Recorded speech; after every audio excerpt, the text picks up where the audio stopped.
Montar una derivación T en la bandeja 66 es muy sencillo. Vamos a ver cómo se hace.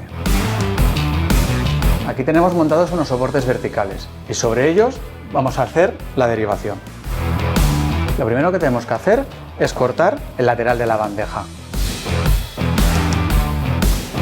Mediremos el ancho de la bandeja, que son 300 más 280 milímetros.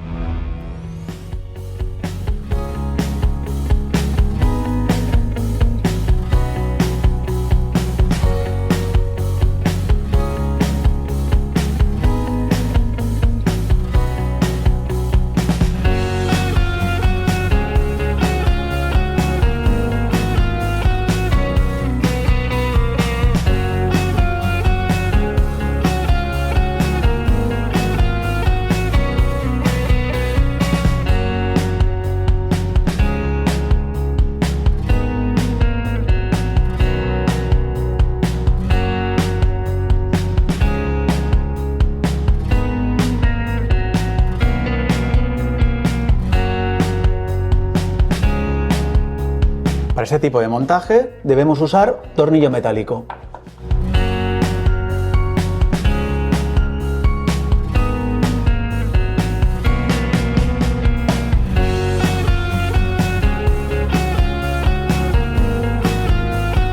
La derivación se monta así de fácil.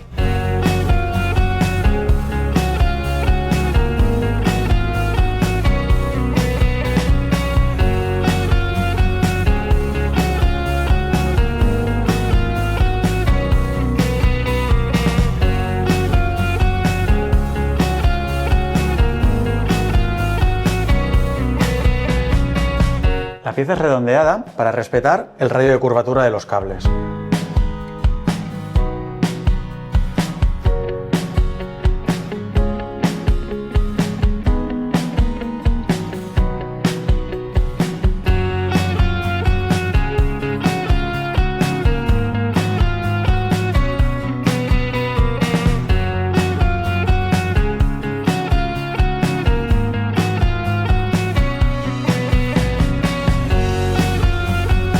La derivación viene con su propia tapa, que queda por encima de la tapa de la bandeja.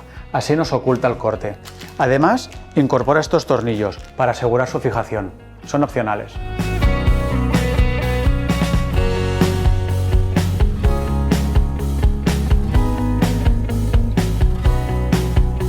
Descubre este y otros accesorios de la bandeja 66 en nuestra web.